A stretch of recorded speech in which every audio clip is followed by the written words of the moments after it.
पुराने मरकज़ हैं, जैसे लखनऊ है, दिल्ली है और हैदराबाद, इनमें काम तो हो ही रहा है, लेकिन हमारे पर ये फ़र्ज़ आयद होता है कि हम खुद भी उर्दू के फ़रोग़ के लिए काम करें। इधर हम देख रहे हैं कि तरक्की पसंदी और तरक्की पसंदी के बाद जदीदियत, फिर माँ बाद जदीदियत, और उसके बाद तख्लीक़ियत का ज़माना आया है। लेकिन इस हयातुर रिजाल के दौर में ऐसा महसूस हो रहा है कि हम उर्दू के फ़रोग़ के लिए जितना काम करना चाहिए वो हम नहीं कर पा रहे हैं। इसलिए जबकि सरकार जो है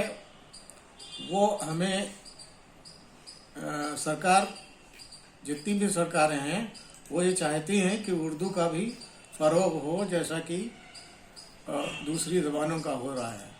तो इसलिए हमारे पर फ़र्ज़ आयद होता है कि हम खुद भी कोशिश करें कि उर्दू के लिए गांव के लेवल से लेकर के शहरों तक काम करें और उसको फ़रोग़ में हिस्सा लें। जहाँ तक इक़बाल की बात है, इक़बाल ऐसे शायर हैं हमारे जिन्होंने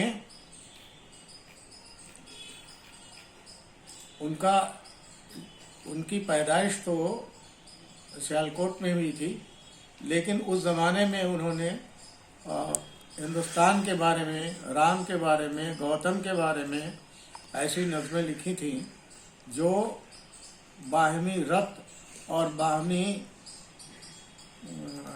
बाहमी मेल जोल को बढ़ाने में मुआविन साबित हुई। इसलिए